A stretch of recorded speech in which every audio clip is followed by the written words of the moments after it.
بعد عصر ہونے والے مدنی مذاکرے کا خوبصورت مگر مختصر مدنی گلدستہ دیکھیے۔ یہ ارشاد فرمائیے کہ گھر میں اپنے مدنی منی اور مدنی منیوں کو تربیت ہی کے حوالے سے ہی صحیح، روزہ رکھنے کے حوالے سے والدین کو کیا کیا تربیت کرنی چاہیے؟ 7 سال کا بچہ ہو، طاقت ہو، اس میں روزہ رکھوانا شروع کر دینا چاہیے۔ نمازیں بھی حکم کرے نماز کا، روزے کا۔ اور 10 سال کا ہے اور طاقت ہے اس میں روزہ رکھنے کی، اور پھر بھی نہیں رکھتا تو پھر تو سختی کرنے کی بھی ضرورت ہے کہ روزہ رکھے۔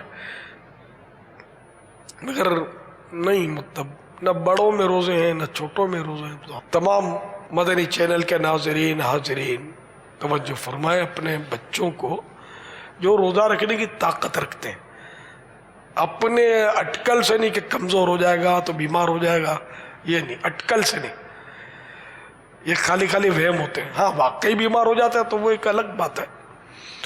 تو کمزور بھی تو روزہ رکھ لیتے ہیں، بعض ہوتے ہیں مطلب مستنڈے، لیکن وہ ہوتے ہیں حقیقت میں کمزور ہوتے ہیں، ان کو روزہ برداشت کرنا بہت مشکل ہوتا ہے۔ اور جو تنکا مدینہ ہوں گے باریک باریک، یہ روزہ رکھ لیں گے، ان کو پتہ بھی نہیں چلے گا، یہ مطلب پتہ نہیں چلے گا، مبالغہ ہے۔ تو قوت برداشت اور چیز ہے، اور ظاہری طور پر دبلا پتلا نظر آنا اور چیز ہے۔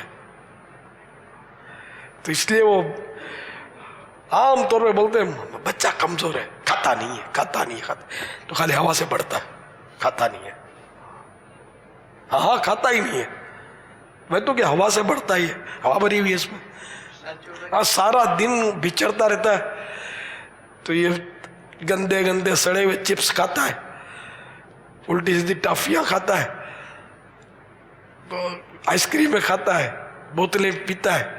اب اس کے پیٹ میں اتنا زیادہ پیٹ ہے، کیا کھائے گا؟ کچرے کھلانا بند کرو تو پھر کھانا کھائے گا۔ صحت بھی تباہ ہوتی ہے ان چیزوں سے۔ تو اس لیے وہ بہرحال روزے رکھوانے ہوں گے۔